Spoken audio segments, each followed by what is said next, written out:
Everyone, we'll hope you are ready to laugh. We have Darin Talbot, who has been wowing crowds all over the world with his unique brand of entertainment for over 20 years now. From being an award-winning singer-songwriter to a stand-up improv, Talbot is across the board. Did you write that yourself? Yes, I wrote that myself. Absolutely.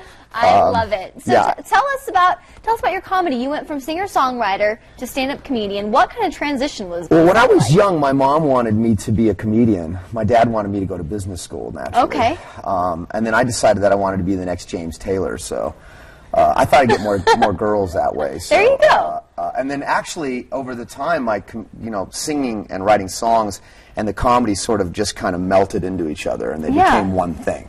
So it's great. I'm doing everything I love to do, so I feel so lucky. I love it. Yeah, and you kind of melt everything together like you just said. Tell us about the show idea. Whose song is it, and how exactly does it work? Okay, you may have recalled the TV show called Whose Line Is It Anyway? Love that show. Everybody, and a lot of people wonder why the show isn't around anymore. Yeah. Because it was such a cool show. It was this improv skit thing.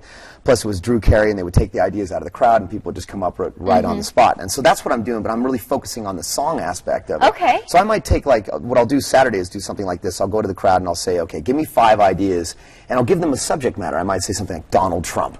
Give me 5 ideas. Whew. So then the whole crowd starts throwing ideas at you. And then I'll ask somebody to pick the genre. Is it country? Is it rock? Is it love? Is it whatever? And then we choose that, and then I might go to another person and say, this song was always meant for you. Oh. And then I write the song just on the spot? Right on the spot. Wow. Yeah, so that is awesome. I don't know why I go to that place, but I like being in the place where it's most difficult to be alive. I don't know why. It keeps your brain going, right? Yeah, right. It keeps me you young. So I can either really shine or really mess up, but somehow it always works out. I just trust myself. Yeah, love the crowd interaction. Instead of picking on them, you're kind of and then of course there's that magic element. So they're like, how's he going to do this? Right. And I'm like, how am I going to do this? It's really quite something. So I really enjoy it. So little birdie told me that you have this nickname, Mr. Tahoe. Yeah. What is that all about? Yeah, it's a bird. I didn't know they had birds in the newsroom. Flamenco guitar and birds, incredible.